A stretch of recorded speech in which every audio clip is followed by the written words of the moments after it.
Greetings, nerds. This is Scene and Nerd. I'm your host, Sarah Belmont, and with me, as always, is our Mr. Producer, Will Polk. How are you doing tonight, Will? Doing very well, Sarah. How are you doing this evening? I'm doing good. To kick things off, Will wants to talk about how they're greenlighting a season 2 for Shogun. Well, maybe. Things are, whereas before it was looking like it was a limited series and that was it. Thursday or Friday last week, we got word that Hiroki Sanada, who was the producer and also actor who played Toranaga on Shogun, signed a if-come deal with FX, which basically is if they can get all the other pieces to come together, then they will have a second season of the show. And so that's where things stand at this point. I know there was some tea leaves sort of brewing last week with the also with the Emmy nominations, because Emmy nominations for your considerations had to be in on May 9th. And so there was also some movement to move the show from the limited series category to the drama category. So there's a lot of things in the air, but right now we do have Toranaga, Hiroki Sanada, signed to a contract, so that if everything else on the business side, and I guess if the showrunners can come back and come up with a good story for a second season, then we may get a second season of Shogun. Well, I feel like that's the same thing you told me for at least the last episode, because I think if I recall correctly, our conversations about Shogun season 1, about episode 5, I started asking, so will there be a season 2? Yeah. Will there be a season 2? You did. A lot of people were asking, will there be a season 2? And at the time, the plan was just to do the one season, but obviously it did very, very well. I think for FX, and of course it was also streaming on Hulu and Disney Plus and Star. So the streaming numbers, I think it was like one of the highest performers. Yeah, it definitely hit out at the right time. There was not much else going on earlier this year, so we shall see if that comes true. Jeff Snyder has reported that Sigourney Weaver is in talks to join the Mandalorian and Grogu. That's so weird to say, the Mandalorian and Grogu. Yeah, I know. No, just call it Grogu.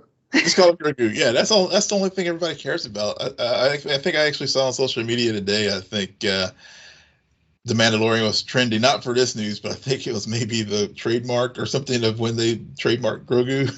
And so well, it's not even that. It's just that there's the Mandalorian show. Right. So we're so used to saying the Mandalorian that now it's like, oh, but now we're going to make a movie and we're just going to attach the little guy's name on it and that'll be different. But you still start off by saying the name of the TV show and then it's like, oh yeah, I have to add in and Grogu. Yeah, I can just even make it simpler for Lucasfilms. Just call it the Baby Yoda movie. And then everybody will know what you're talking about. MG. Exactly. MG Adventures. Like, come on. Yeah. I don't know. Yeah, but Snyder broke this news Friday night, and the Hollywood Reporter confirmed it as well. And so I guess things are in talk for her to join the cast. And of course, we don't know who she'll be playing at this point. But love to hear from our listeners as far as Star Wars fans, some theories on who you think she may end up playing in this movie whenever they start filming, which I believe they're supposed to start filming maybe later this year. So that's the latest from the Star Wars land. So will this be a theatrical? Yes. Please? Okay. Damn it. Yeah, 2020. I think they were originally it was going to be 2025, but I want to say they have pushed it back to 2026. Still too soon. So when do we start taking bets on the runtime? Is this going to be a 3-hour movie that really should have been like an hour and a half? No, that's what they should have done with Ahsoka. So put it into a theatrical release, because it was Yeah, those runtimes with those 20-minute shows, which I guess the Acolyte is also doing that too, where it's just like, I know. it's I'm fully aware of like Star Wars yeah. does not learn from its mistakes like too early enough to prevent repeating them. No, they already had the Acolyte in the works. It was too late to go back. Yeah. Speaking of the Acolyte, so I have to do one little grumble, and then we can move on to X-Men and Fallout. But so I was watching a game yesterday, one of the basketball games. Can't remember who was playing. It was one of the blowouts. But anyway, they had just a little teaser for the Acolyte, and it was one with Carrie-Anne Moss. And I know during Star Wars Day, I was like, oh, I'm feeling a little bit better about this thing. After watching the little teaser yesterday, where I just felt like, well, damn, if I didn't know any better, I thought it was The Matrix Part 10, because it was just, I think I may eat my words, but I feel like it was a miscast to bring in Carrie-Anne Moss, or it was just a miss. It was like Apple in their iPad advertising last week, where they just, the vibes, it was like she was doing Trinity stuff, and I was just like, okay, it's Trinity again. I don't know, but that's just a grumble about Star Wars for the day. Yeah, we're probably going to hear that grumble at least a few more times before the show drops. I'm not necessarily saying it's going to be from you, but I'm sure a lot of people are going to make that comparison. It's hard not to. I mean, you have Carrie and Moss doing like fight choreo. Yeah. And I believe like it's commonly known The Matrix like took some inspiration from Star Wars. So it's like, yeah, of course. Like they did it on purpose. Like casting was not I wonder who should play this part. No, they knew when they cast her that they would get that comparison and potentially draw in people just because they want to watch Carrie-Anne Moss kick some ass. So but at the end of the day, there's going to be so many other little things that I'm going to find, because Will's making me watch at least 2 or 3 episodes of this thing before we're going to go on a hiatus. And this is my grumble that I know we're going to put a pin in, but I'm just going to say this to you now. We're going to have a conversation about how I was never the completionist, but I don't like the fact that the Acolyte is going to become the second show we start and then we potentially return to. Well, there's just this little thing called, House of the Dragon and the Boys. I understand all of that. I just don't know why we can't finish up Invincible, but that's a conversation for another time. Yeah, we'll get to that. Well, we'll have to talk after the show as far as our scheduling. So for sure. There might be some negotiations. Yeah.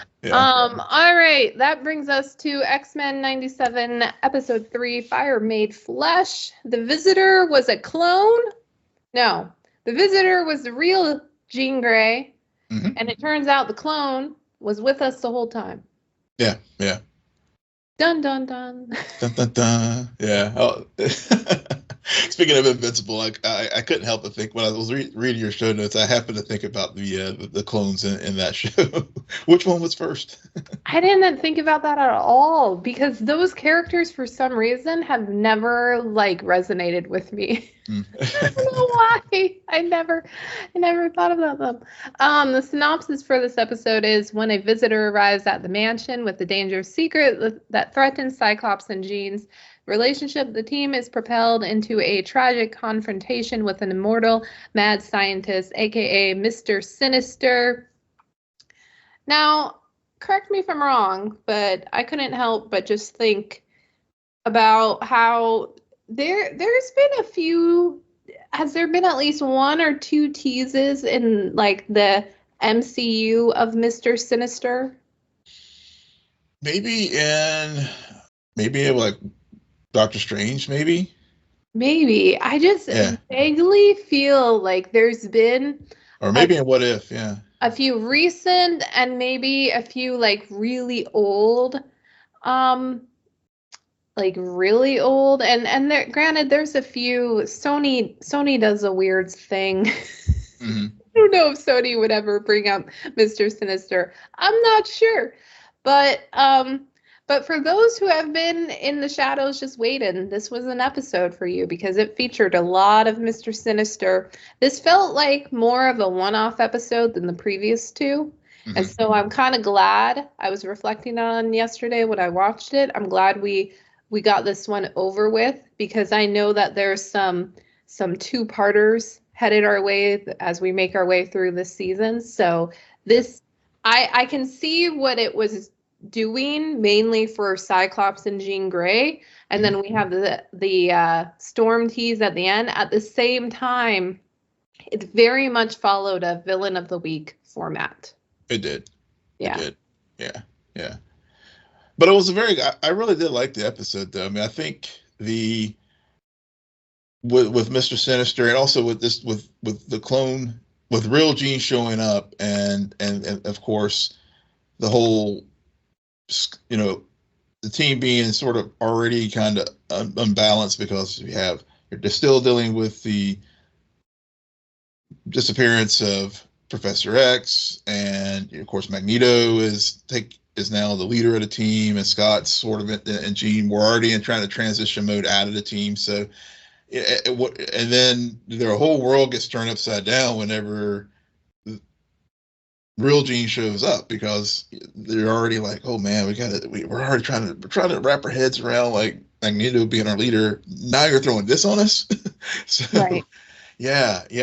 I like the way this episode just sort of started out with that, and also just, you know, Scott's already having sort of a crisis of confidence and trust and things, and then now you're throwing this at him, and also, you know, he references like, you know, his background as far as like Luke's not having his father around and that kind of stuff. So it was a lot packed into this episode.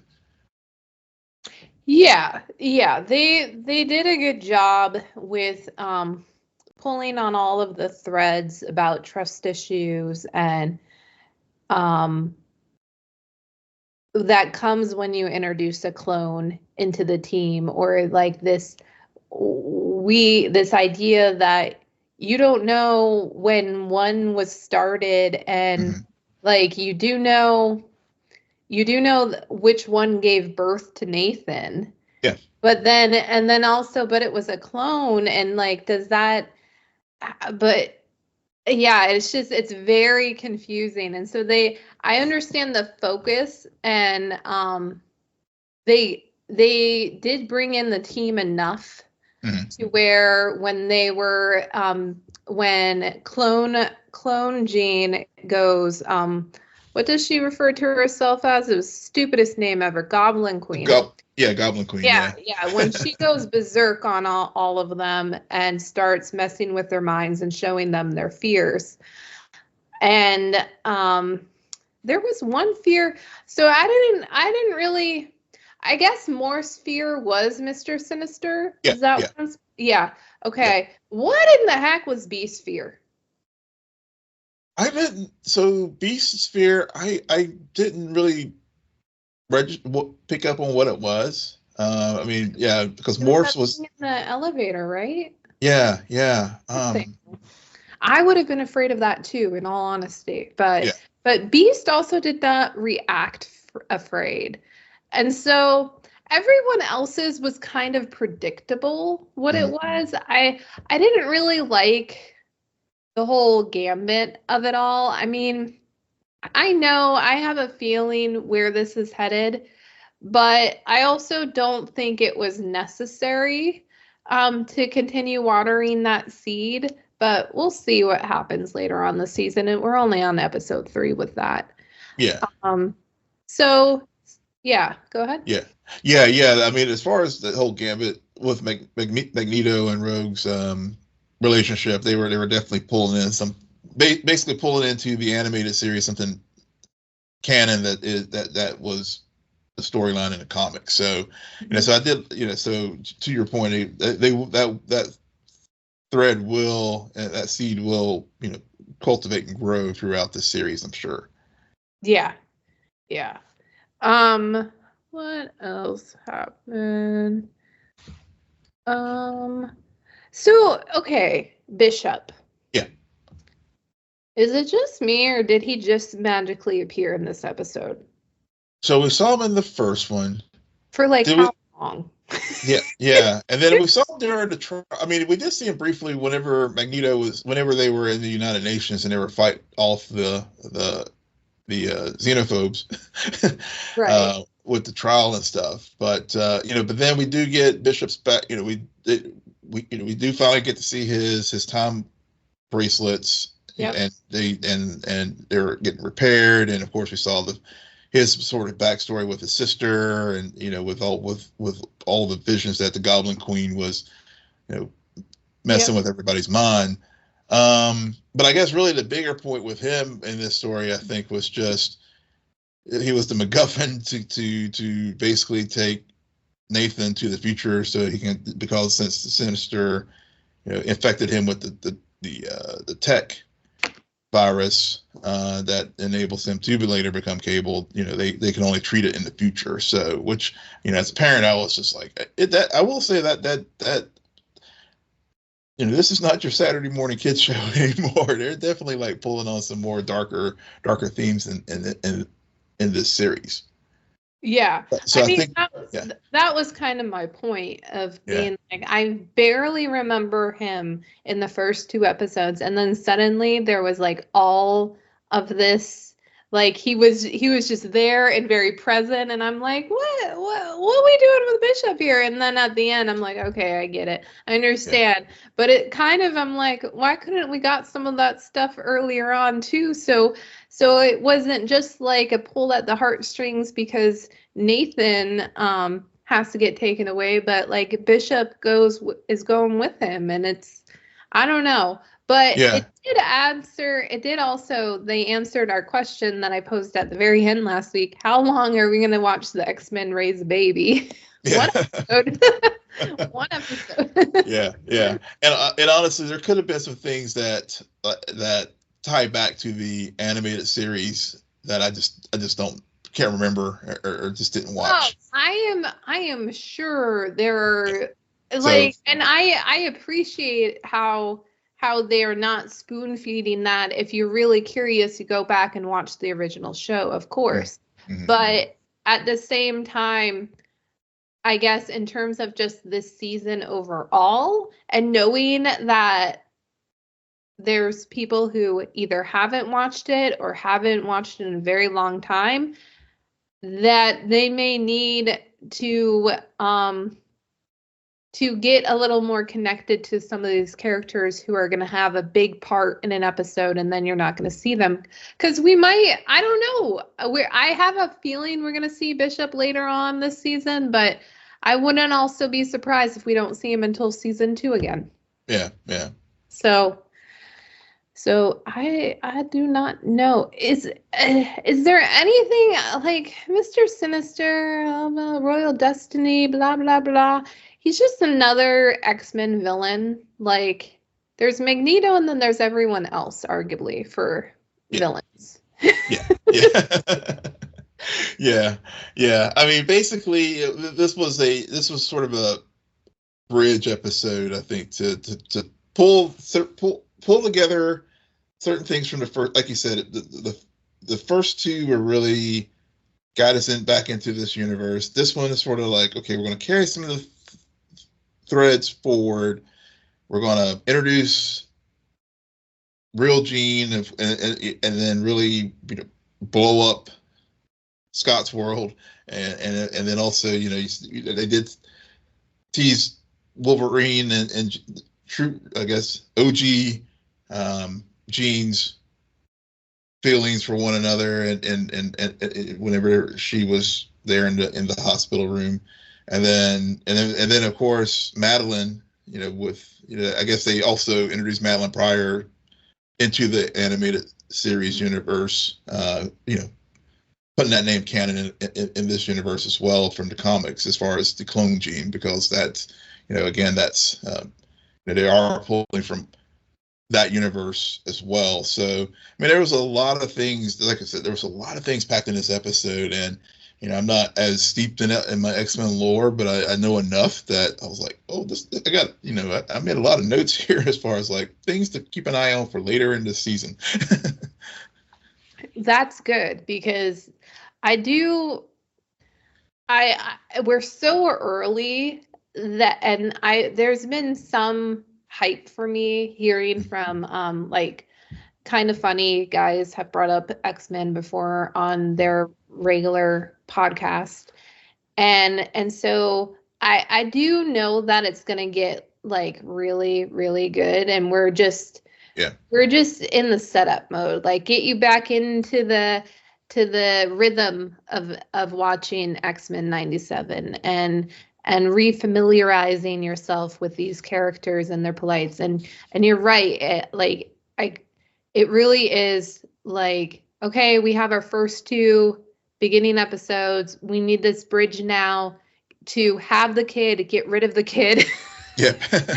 and then be on our way for this overall arcing that's going to pull at many threads. And they continue to do that thing that I really think is for whatever reason endearing, is at the very end we're right back to Storm, and who and she hears from an old friend of Charles Xavier's that he might be able to help her get back what she lost. Yeah.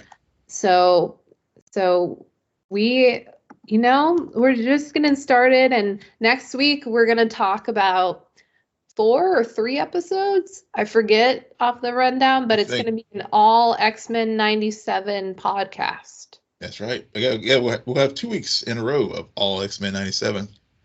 Now we are going to wrap up our discussion about Fallout Season 1 with Episode 7, The Radio. Oh, Will. Like, I also had to organize. Oh, there was a lot. I saw the run sheet and I was like, thank you. This makes it, I like that. I know we talked about this last week where the organization definitely helped because there's so many plots going through in this show. Well, and we'll get into like the very last episode, but these last 2 episodes, it wasn't just that there were so many there was at least 3 or 4 storylines happening simultaneously. Mm-hmm. But in comparison to the previous episodes, there was so much more jumping all over the place. Back and forth, left, right, where I was like, okay. And then at the end, I had to think to myself, okay, so in what order makes the most logical sense? Because sometimes they cross over right over each other. So we're trying to condense it into one arc at a time. Yes, that means that we might touch on a few ending beats earlier, but that's what happens. So we're going to start with the radio in Vault 4 with Lucy and Maximus. So Lucy got caught, and she is imprisoned after seeing the experiments in level 12 and shown a video of her history. Yeah. What did you think about this video of history where they basically are showing Lucy about how those experiments were the original Vault 4 dwellers, or no, what was the video exactly?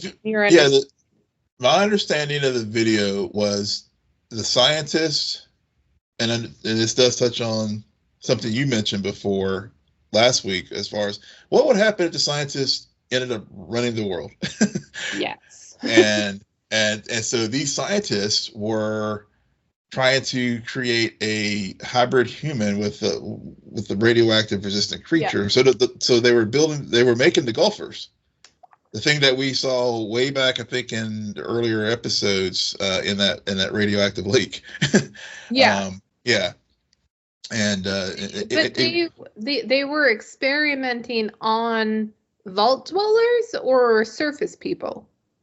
So They were experimenting on, I think, a combination. I think vault dwellers, because I think, and I noticed, because I think this, then this does get into things we learn later.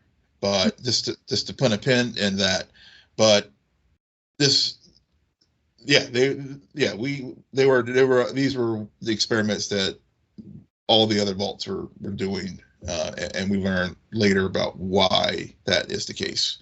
Yeah, and then there's a very good question with no response of what was the experiment that occurred in Vault 33? Mm-hmm. What was it? Yeah. They then take Lucy, and they just so happen to take her down the hallway where Maximus can clearly see. He's enjoying his popcorn, I'm enjoying a movie. Wasn't it a Cooper Howard movie? Was it a Cooper Howard movie too? But not completely brainwashed to not realize that Lucy is being carried away and might need some assistance. So that prompts him to get up off the couch and to go steal some energy. Yep.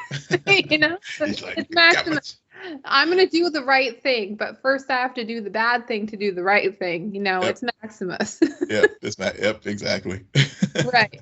And then they have a very, I don't know what it is, but I'll get into that later. But then they set you up thinking that they're going to kill Lucy. They're not. They're actually letting her go with 2 weeks of supplies, and that's her punishment to go back to the surface world, where she'll surely die, in their opinion. Maximus then makes his grand entrance at that moment, and then Lucy and Maximus leaves. I do again appreciate the number of times when, even though Lucy is very naive, there is a part of Maximus that she sees through. So she tells him right away, you got to give that fusion back to them, because you can't be a knight if you stole that. Like, that's not the knightly thing to do. And so they get over that bump and then go about their way. So that is the Lucy and Maximus part of this episode. We'll get back to them a little bit later. That ties into a different aspect of the episode a little bit better.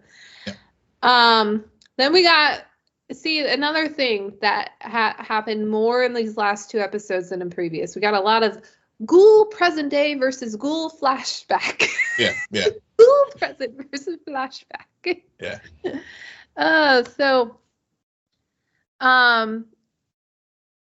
Okay, well, the present day doesn't really matter. He kills a kid. Yeah. I mean, the present day ghoul. I mean, that was sort of it helps him get to what he's been trying to do. Is Moldaver, to get to Moldaver, and that was pretty much it. And then, I mean, there was and it does go back to the flashbacks, which really flesh out some of the things that we've been theorizing about, and some of the things we've gotten confirmed, and other things that really get the flashbacks really color what we're seeing in present day. Moldaver and Cooper talk.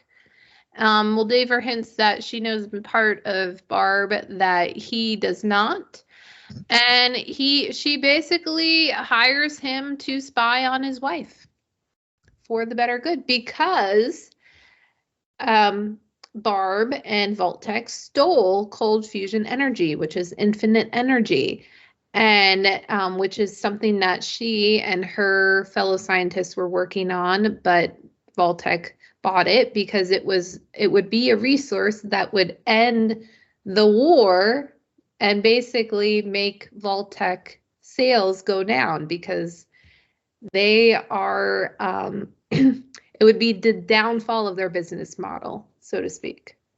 So that was basically what was going on, where it's like Coop has been conflicted between his wife and curious, and he starting to raise more questions about Vault-Tec.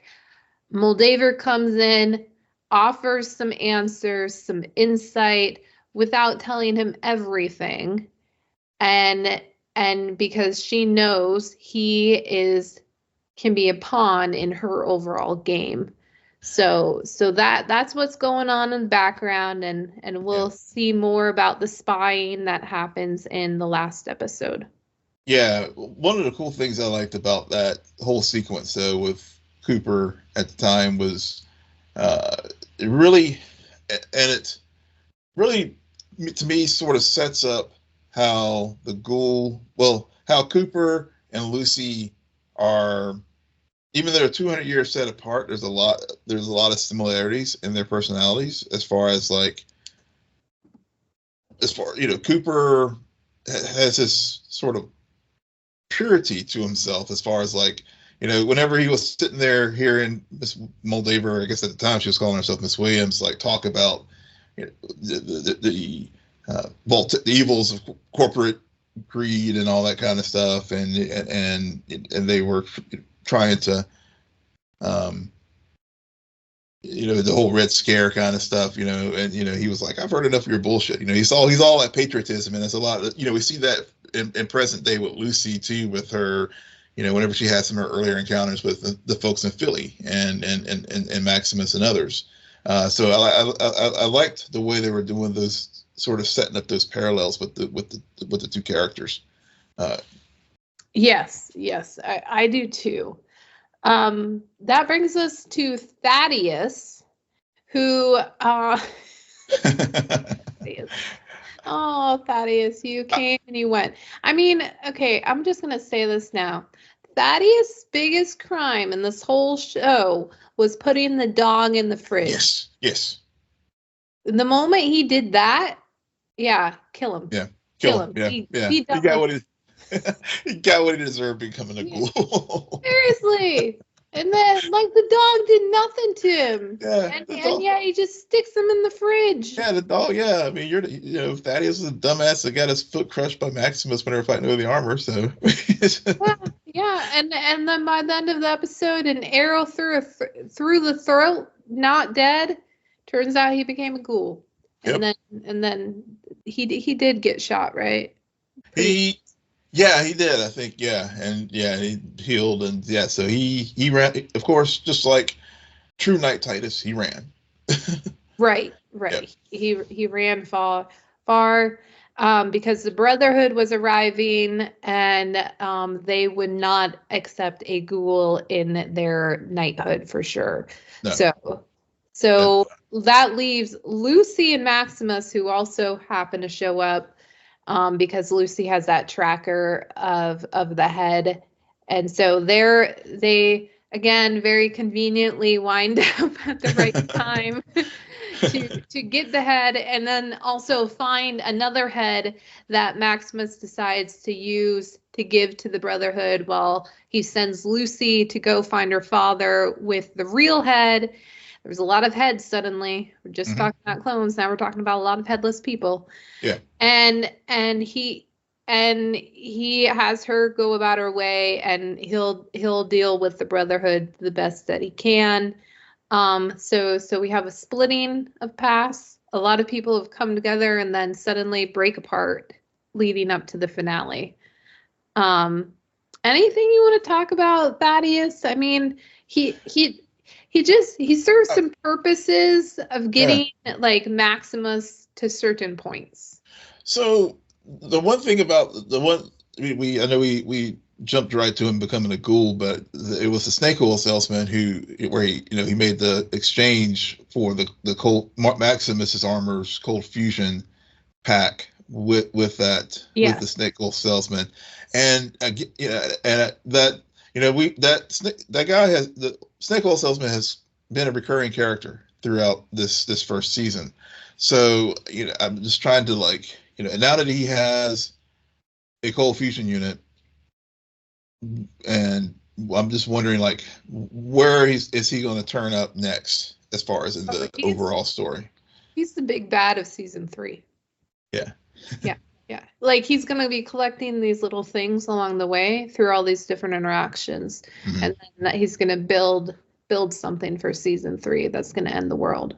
Yeah. But yeah, as far as idea. something for sure. Yeah. But yeah, like I said, he got what he deserved, especially whenever they went through that barter. I was like, yeah, you dumbass. I'm glad. He was so smart, and then he got real stupid real quick. So yeah. So what you gonna do? He was infected with ghoul poisoning. Yeah. The last story arc that we need to touch on before getting to the final episode is what was going on in Vault 33 with Norm and friends. And to start off that discussion, I'm just gonna say, remember, wherever you end up, that's where you belong. Mm-hmm. And Vault 32 repopulation begins, where Norm surprisingly stays in Vault 33, and Chet and Steph are reassigned to Vault 32. And I like the quote-unquote farewell, but I have a feeling we're going to see Chet again in season 2, because how can we not? For a character you could just not have around, they let him have a really solid last line. As Norm says to Chet, "You're a coward," and Chet's response is, "We all are. That's why we're in a vault." Yep. It's duh. Yeah. For someone who seemed not that self-aware, he became very self-aware in that final moment. He did. He really did. He really did. And meanwhile, the prisoners in Vault 33 have been poisoned with rat poison, which then just leads to Norm pulling a Norm, and just I love how the overseer, that room, because I feel like this is at least the second or third time Norm's found himself in there alone for an extended period of time. Yeah. Long, there's no protection. I mean, granted, a lot of their population has been wiped out in this vault, but still the security. Yeah. I mean, the security, he knew how to hack into her system.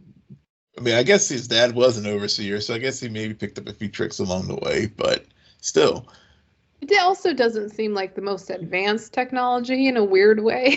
Yeah. But and now that we know who he was talking to, it even makes a little bit more sense. Yeah. But yeah, Norm hacks in, giving his best impression of being the overseer Betty, and they allow him to return to Vault 31 so he can figure out what's in there. And they just leave you with a close-up shot of Norm reacting to something, and that will be discussed in the next episode. But overall, a pretty decent penultimate episode. Yeah, it was. I mean, in comparison, they did a much better job, in my opinion, in the finale. But there was a lot of necessary things to have happen here to get you to where you needed everyone to be for the finale. Yeah.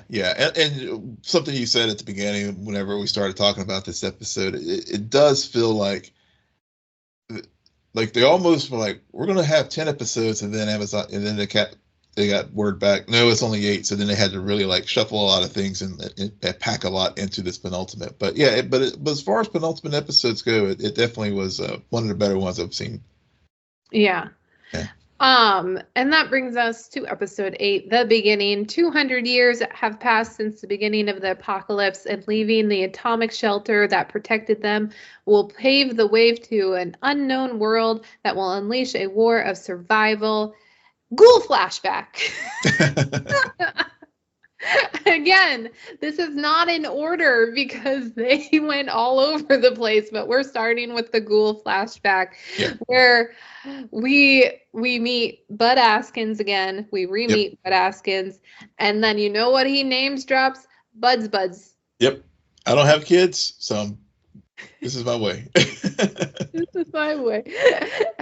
And Barb, and so Coop decides to spy on his wife. on behalf of Moldaver, and so he puts the listening device in Barb's Pip-Boy. Yep. And I'm sorry, but that was not smart because she's a scientist. She's gonna figure it out. Yeah. I actually am kind of mad at the writers the more I think about this. She should have figured it out before the meeting happened, but whatever. I get it. It was necessary. But like logically, she already knew in the parking lot something was going on with a single of her Pip-Boy. And so she just decides to wear a malfunctioning Pip-Boy into a meeting. Like that meeting? Yeah. Really? A bit flawed, but whatever. It works. Plot convenience. Yeah. Plot convenience. I've been saying that word a lot with this show. I did like these last 2 episodes, but I'm gonna call a plot convenience a plot convenience. Yes, you do. Yeah. I was thinking the same thing as I was watching it. I was like, especially there in the parking lot when she was, with the thing acting up. I was like, and then Bud just like conveniently like, oh no, it's all basically excuses it. And so I was just like, yeah, all right, where's this going? Yeah, but my thing about Bub is they haven't made him to appear to be real smart, even though he kind of is, but it's that annoying villain where you're like, you are so stupid. How, like, I shouldn't think that you're capable of getting to this much power. So I don't really understand how, but I don't know. Well, I mean, this goes to what I was like talking about the series that's from the very beginning, which is it's a lot in many ways it's like The Boys, where it's a commentary on society and some of the things that we see, as far as mediocre people. It was the Peter principle, the middleman, the guy who just falls into the job and also just in the corporatism, and sometimes it's a tragedy, but also sometimes it's comedy, some satire things. So I mean, this is there's a lot of things that are wrapped up in this show. Yeah, it's just hard for me when you bring up The Boys comparison, because all I can think is, but The Boys do it so much better. Yeah. like fair enough. Like, it's one thing to make a comparison where this show does it better, but I'm like, no. Yeah. But I understand what you're saying. And I mean, during this meeting, we hear about a little bit more about Buds in a weird way. And we hear the drop of the three vault theory, which essentially it turns out that vaults 32 and 33 are the breeding pools for Vault 31, which Vault 31 is Buds. Yep, and which also is management, which Hank McClain. Yep. Hank McClain, who I didn't really like this whole, let me introduce you to Henry. Oh, like, but everyone calls me Hank. I'm like, but we've heard Henry's name so much throughout, like, leading up to this. You should have named the character something different that would make a little bit more sense.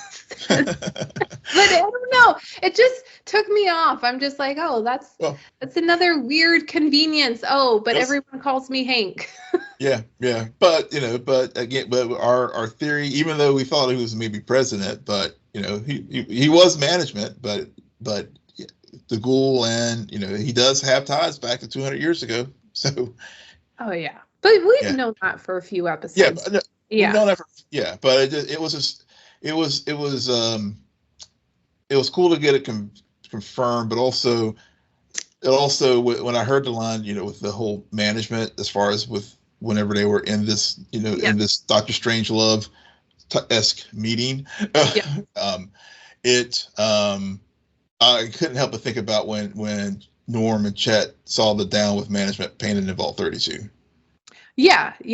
And we I think one of the first few things that Bud Askins ever says on the show when he first encounters Coop is to survive this the key to survival is time.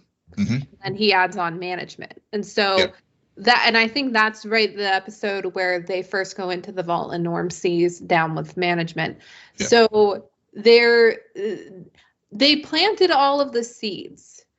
And this is something where the biggest thing that comes out of this whole eavesdropping scenario between Coop and Barb, though, is that Vault-Tec actually dropped the bomb. That caused the apocalypse. Now, and this is my thing about this show, and I mentioned this last week too. For whatever reason, all of these oh my god moments, there's something about the timing of them. They're not hitting me. I was not shocked. I was not like I don't. I think I truly believe my response is not the response a writer would want a viewer to have to everything that happened in that whole entire conversation. And I'm not necessarily saying it's because it was written bad. I'm just saying for whatever reason, there's something about the timing of how they're revealing the information, the build up to it that is just not hitting me the way it should. I agree with you, but I completely agree with you with the timing, because I think that's something that I think these last two episodes both had issues with, as you noted at the beginning. But I will say that even though the timing, I completely agree, was off as far as like when you drop a big reveal that it was Barb who came up with the plan to like wipe the surface clean of the earth, as far as, you know, the undesirables or whatever. Walter Coggins, hearing that moment, sold it for me. So that even though the timing was off, both Barb and the actress who played Barb and Coggins just sold it for me. I was just like, oh fuck, wow, it did. I mean, so their performance helped to overcome for me the bad element of timing in the story. That's fair. And she also, what we learn and why like there are good vaults and bad vaults is because they're having this meeting is with their competitors who are then given some of the vaults in return for large investments, and they're able to do whatever crazy idea for humanity they have in those vaults. And so like you're starting to understand more about Vault World and Vault Land and how it came to be and why there are good and bad vaults and not every vault is the same.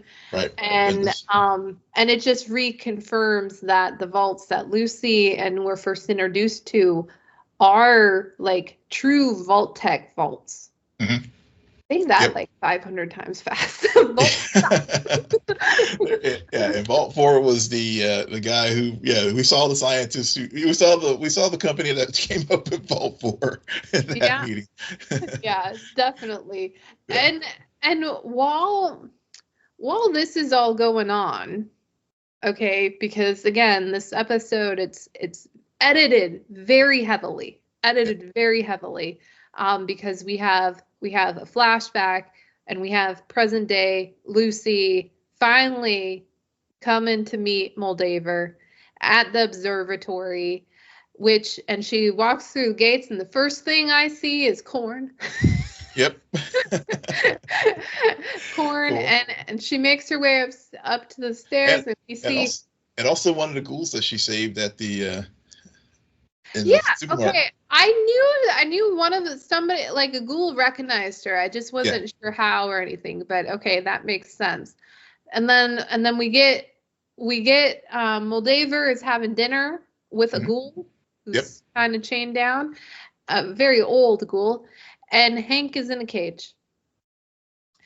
Okay, I just want to say one thing. This is arguably their worst set. Okay. So bad. I'm just the oversized birdcage was a bit much. It was the rest of it was fine, but the birdcage was a bit much. I don't know. It all felt so fake. It all felt so fake. And so like, oh, we didn't have enough money, so we just threw some stuff together. I'm like, oh, I can see. Okay. And it turns out this is like the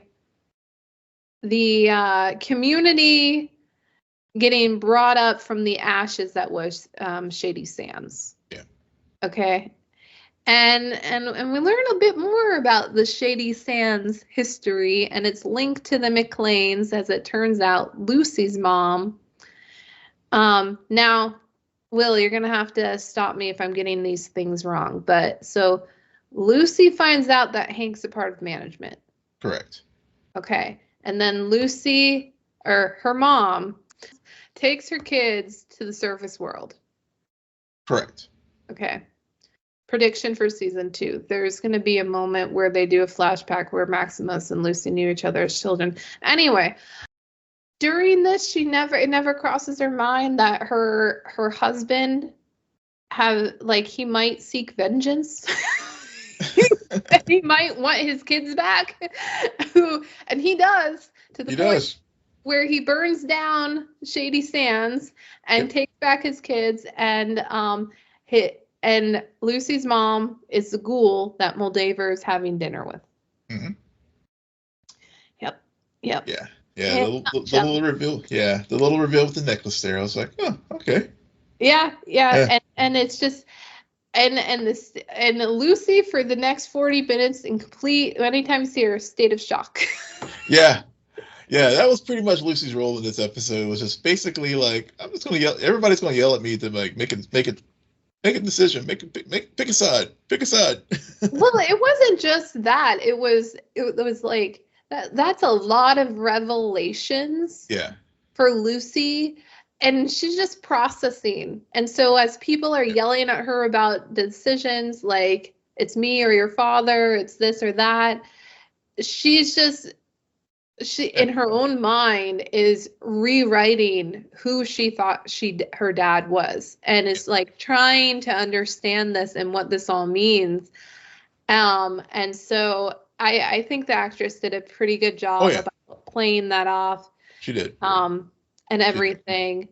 They need to recast Hank, maybe. I don't know. He's a bit annoying to me. I think that's the point. And it always is the point, but I have to call it what it is. So what else? Okay, and Moldaver needed Hank to get the code to access the cold fusion that was in the vial that that guy like Wilzig shoved in his head. Yep. Yeah. Accurate. And so while Lucy is all finding this out, I'm pretty sure there's a couple of the Coop flashbacks spliced in there. And then also we're getting both of these things while we're also getting in Vault 31 Norm meeting Bud Askins, the brain. Yep. The brain. Bud's meets and Bud's brains. And see, this is what I'm talking about. So it made sense to me in episode 8 why there was a lack of security around the overseer's office. Because are you kidding me? You're going to protect the management with a brain in a box. Who's going to immediately, like, this got a bit hokey for me. Where I'm like, really? Yeah. I'm going to stick you with this. Yeah, so you're getting chased by a Roomba. I mean, come on. No, it's not even a chase. It's like a fast walk. Yeah.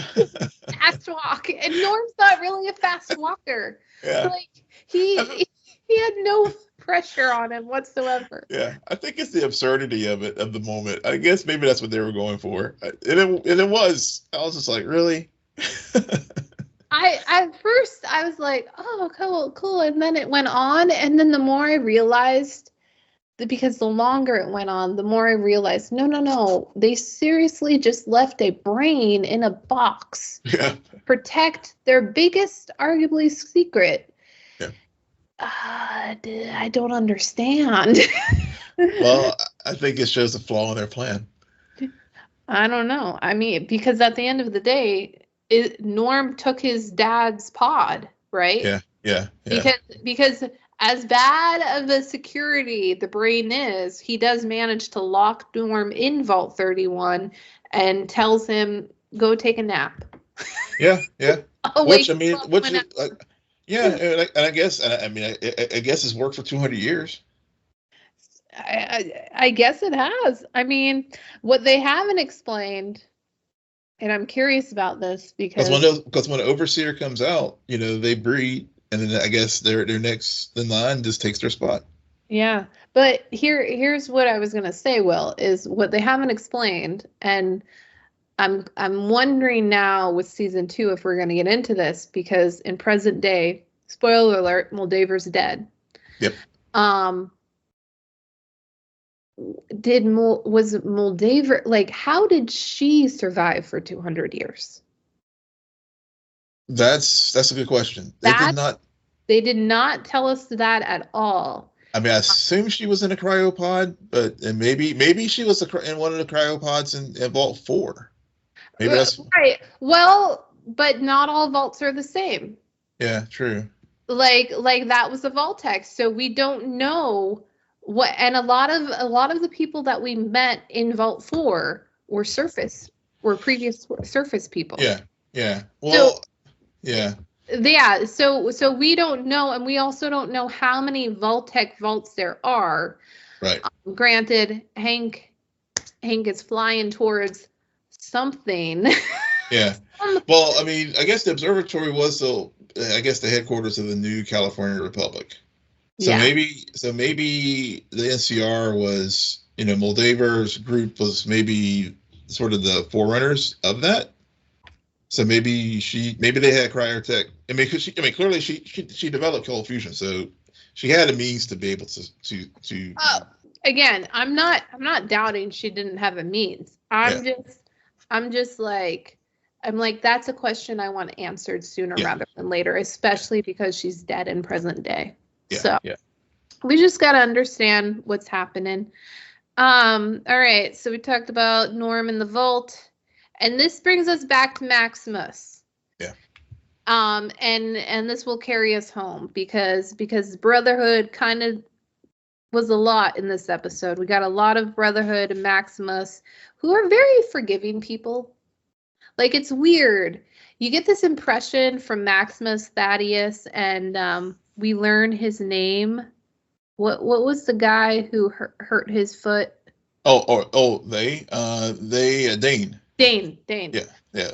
We get this impression that the Brotherhood should be feared and like they're not forgiving. And yet Dane immediately tells, in order to save Maximus, immediately tells them that he hurt himself, and then receives punishment for it. And then meanwhile, Maximus manages to talk his way out of this current predicament, because he does know where the head is, even though he gave Lucy the head. So he's still but the elder is just like, I don't like you. You're a liar. You did all these bad things. But you do have information, so you're going to stay alive, and then have this very long conversation. And you know what? After reconsideration, I not only think you should be a part of the Brotherhood in our fight to get this this head and this relic, as he kept referring to it as, but I also think that you can rebuild the Brotherhood with me. Yeah. It's funny. So the actor who plays the Elder Cleric, actually, remember he was the evil core guy in Mr. Robot. It took me all of this season and this episode where I was like, I know that face. I know that face. And then when I looked it up on IMDb, I'm like, you bastard. Yeah. Oh. Yeah. I was like, where did I know? And I was like, and then it just it clicked. I didn't even have to look at IMDb. I was like, this is the dude from Mr. Robot. Don't gloat. Granted, I watched the series finale of Mr. Robot.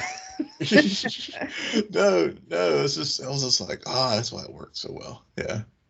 I don't know. I would, for me, it didn't work that well. It was fine, but it just, I don't know. I'm still not as attached. I like the fact at the end, when, and I'm kind of jumping ahead, but whatever. Yeah. When Maximus ends up getting knocked out during the fight, and then he gets abandoned by Lucy and the ghoul. And but when he wakes up, Moldaver uses cold fusion because she gets the code to light up the city, and then all you're left here is all hail Maximus, which is a chant that Dane starts. And so I think overall Maximus has a very good storyline. Yeah. But like now in retrospect, looking at it back from start to finish, I'm like, okay, that's a good arc. Yeah. And then I can see how the Brotherhood ties in. But this arc was never my favorite. While watching and enjoying the show for what it is, I just was always like, man, we're back in the freaking Brotherhood. Why can't we be in a flashback or someplace else or stuck in a vault? I don't know. Yeah. I get what they were going for, and Maximus definitely grew on me as a character, but at the same time, there were too many other elements that grabbed more of my attention and I was more attached to and I thought were more interesting. Where if I do a ranking, he and the Brotherhood, and by the end of it, it's Brotherhood is just dragging him down, would end up in last. But yeah. I mean, I love to that point. I mean, I think so for me, actually, I had the same arc of feelings that you did, but I was just like, I came out. I agree. I don't like the Brotherhood, but I like Maximus, and that expression that he had on his face at the end there when he finally when the knighthood was, because it was so many things going on because he was trying to tell Dane no, and then of course then Dane proclaims this and so. That to me was like in Maximus's face in that moment. I was like, okay, yeah, I like this character. He became my sort of my co-MVP of the season. Well, it's also his reaction when Lucy tells him that her dad was responsible for what happened to Shady Sands. Yeah. So I really appreciated how all three actors handled that situation. Yeah.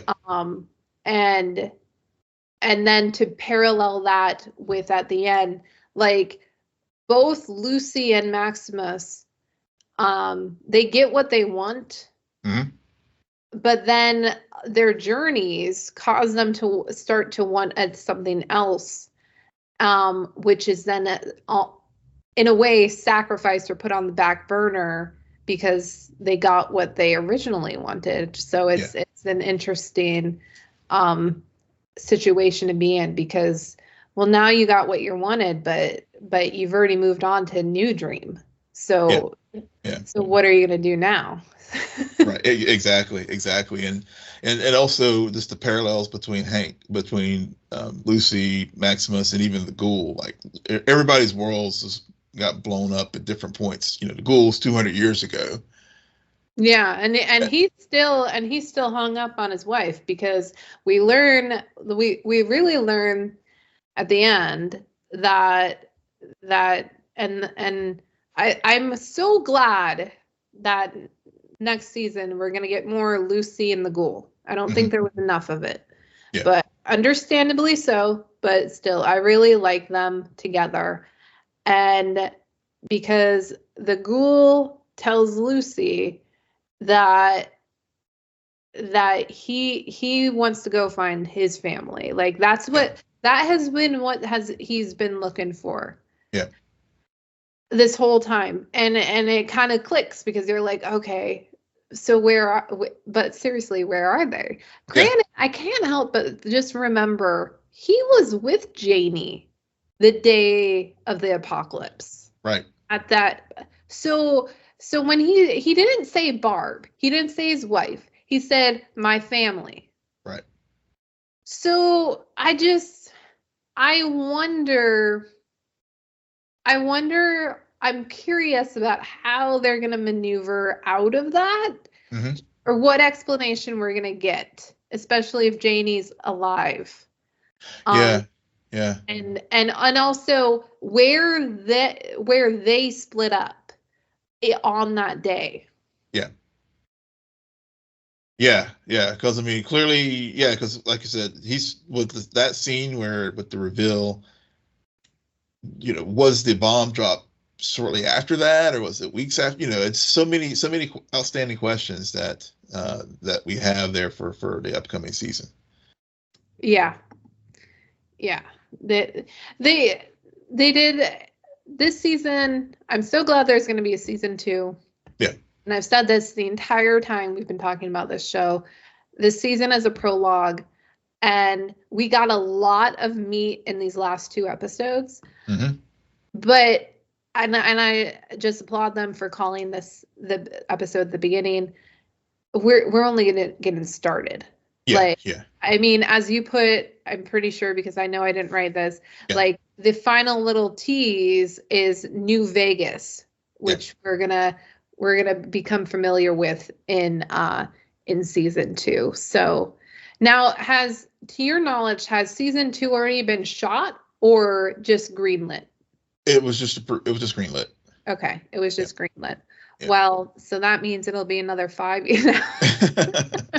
Yeah, we'll probably be looking at 2026, I think. 2026, yeah.